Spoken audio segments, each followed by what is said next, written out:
Good evening, everyone. It is the Camera Artist Guild Thursday Image Critique, and I am your host, George DeLoache. I'm a portrait artist and photographer's coach coming to you from Los Angeles, California.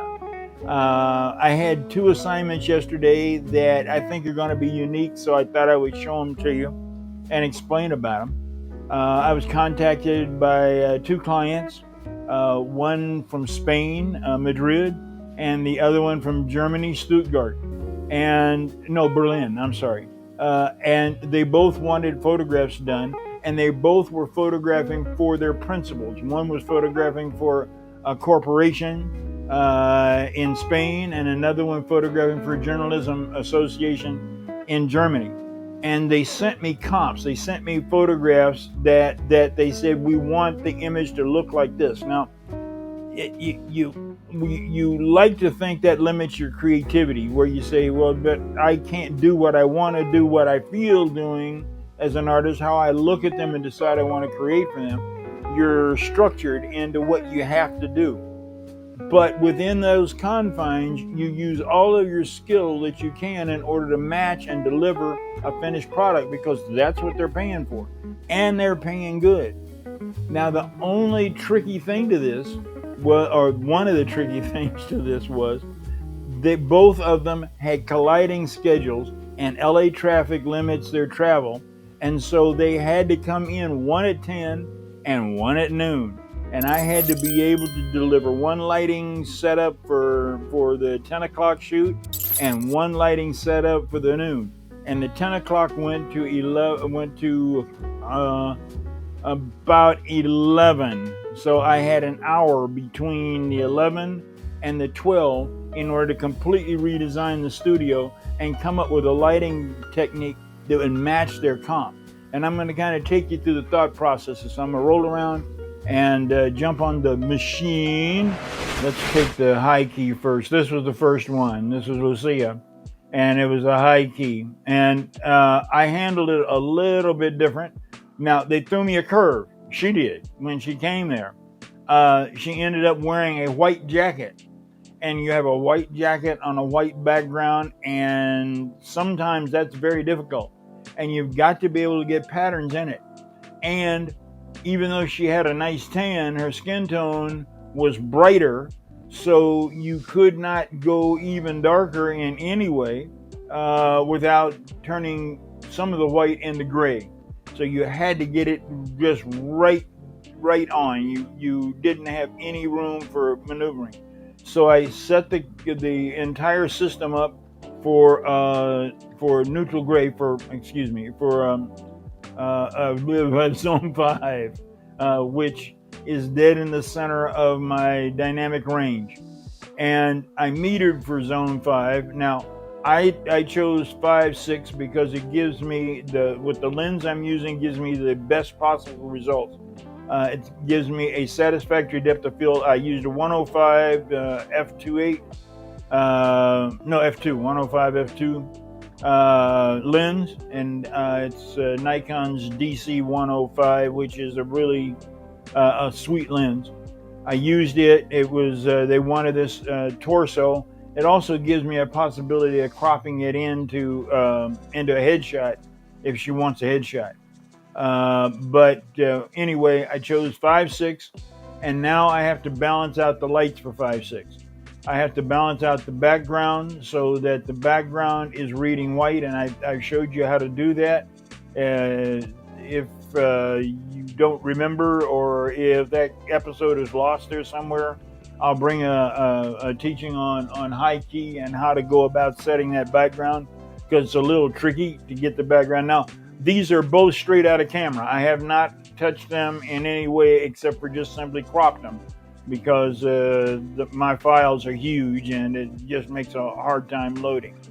But if you compare the two, here's the lady in red, and there. Now, my background is a little whiter, but if need be, I can do a cutout, drop her off the white background, copy the color of the white that's here simply by drawing it into, well, I've got it in Photoshop, bringing my brush tool up over here, hitting it to Alt, that will set the color of the brush, then install that layer behind her, and she becomes the color of the other image if that's what they want.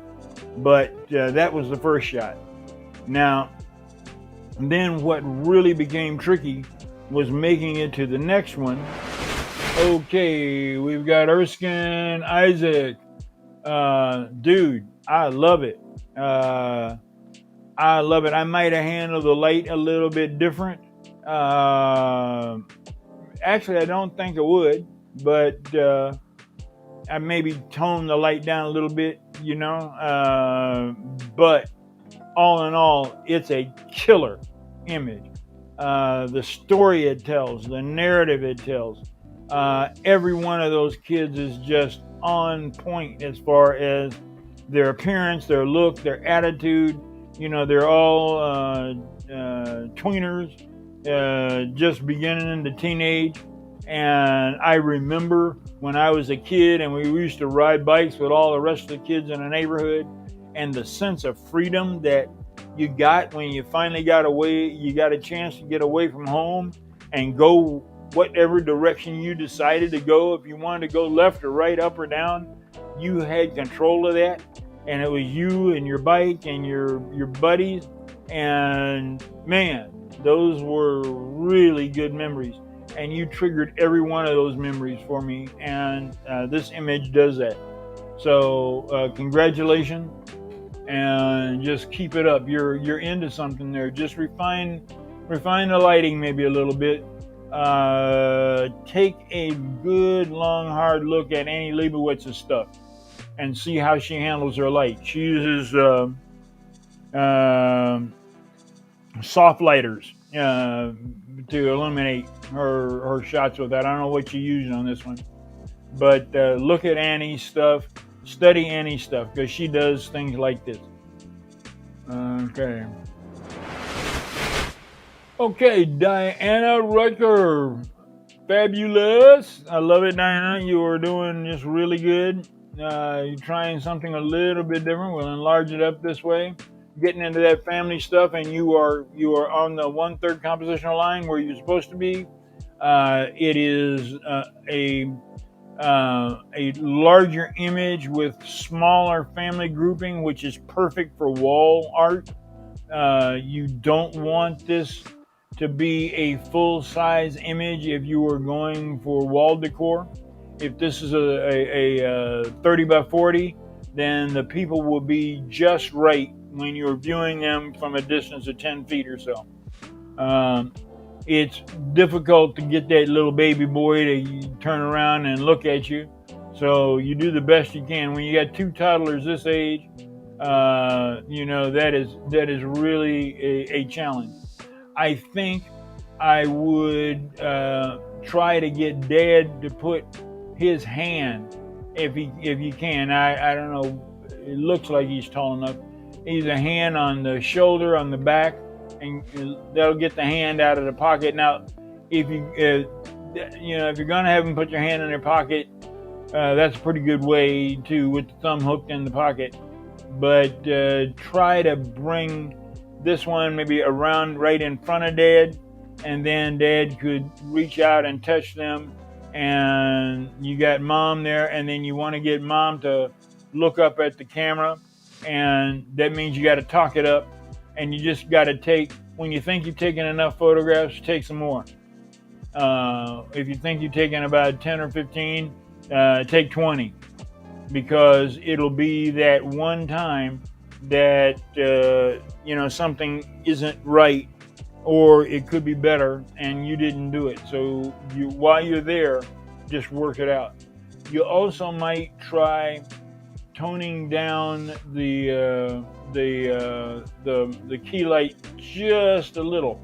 It is a tricky situation. I would almost look for another location, although this is, it's a beautiful location. This is why I'm saying that.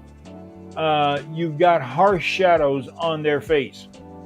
Now, the best way to probably beat that is if you had somebody working with you that could supply a fill, a second light source rather than just the one light source. A passive fill, a reflector, might help out. You might be able to catch some of that sunlight and redirect it back. What you want to do, if at all possible, is lighten up the shadow. See the hard shadow underneath Dad's chin, and the hard shadow underneath Mom's chin, and the lines here in the face? Well, those would disappear, or at least, well, I don't say disappear is not the word for it. They would be lighter if you control that shadow a little bit. And then just work on trying to get that little guy to look forward. If Mom looks forward, he may look forward, and you got to get them all together and talking. And, you know, look, I do family portraits. This is not an easy one to pull off. You did a great job. It's saleable. Congratulations. Okay, Willie Demetrius Richardson, you did it this time, Willie. I love it, man. Really, where you get these sets, these scenes, I don't know, man. Whether you own your own private jet and can travel all over the world, I mean, you know, you've had wonderful waterfalls and wonderful water shots. You've had derelict trucks in the middle of the field. Brother, you get around, and you have gotten some unbelievable models and some great sets, and I just commend you for it. And just keep up the good work, keep pushing. But you got her in on the 1/3 compositional line. Because she is red, she stands out very nicely. And because you put her on the 1/3 compositional line, it is very nice. And because you have matched the overcast sky and the time of day so that the light itself was lower, perfect. Just in every aspect. I couldn't see it handled much better. Yeah, I maybe try to, and this is really nitpicky, clone out this rail so that it has a more that continues with the medieval kind of a look to it. But that's all. Okay, and Tony Shaw, and just one of your great kid shots. I love this little girl, and interesting. You have taken the Elizabethan type collar here and used it with the girl with the big fro. And I had a fro almost that big back in the 70s. Well, not quite that big, but I still had a fro, buddy. Let me tell you. Interesting. Now, there's only there's one thing that I mentioned, and this is a case of preferring. And you are the creative artist, and you are very good at what you do. And so I'm not trying to tell you what to do. I'm just giving you suggestions on kicking it up possibly to the next level. The thing that she's holding on to, you know what it is, but nobody else knows what it is. I think it's an African mask. And if that is it, then figure out a way to get more of it in the photograph so that you can tell more of the story.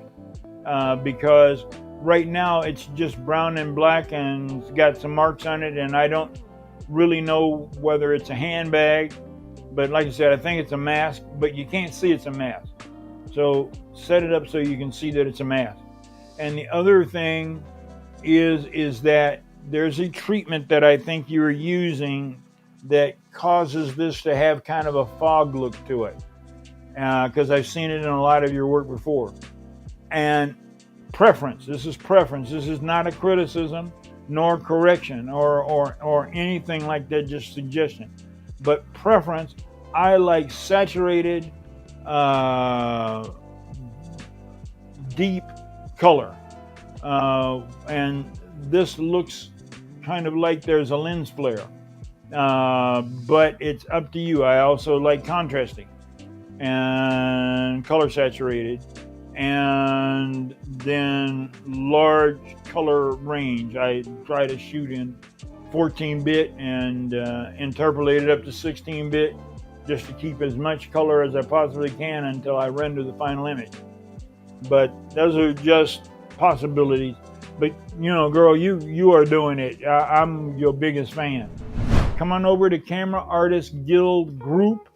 Ask to join. You answer a couple questions. I'll let you in the group. Then all you have to do is post a message, attach your photograph to that message, and I'll select 5 every week and do a critique. And let's see, anything. Oh, October the 27th, here in Los Angeles at the PPA, I am bringing a talk about how to not be overwhelmed by this ever-changing photography world, both business and experience-wise. So come on out and join us. And you've seen the ad, I've got the ad in a couple of publications. So anyway, I'm looking forward to seeing you guys.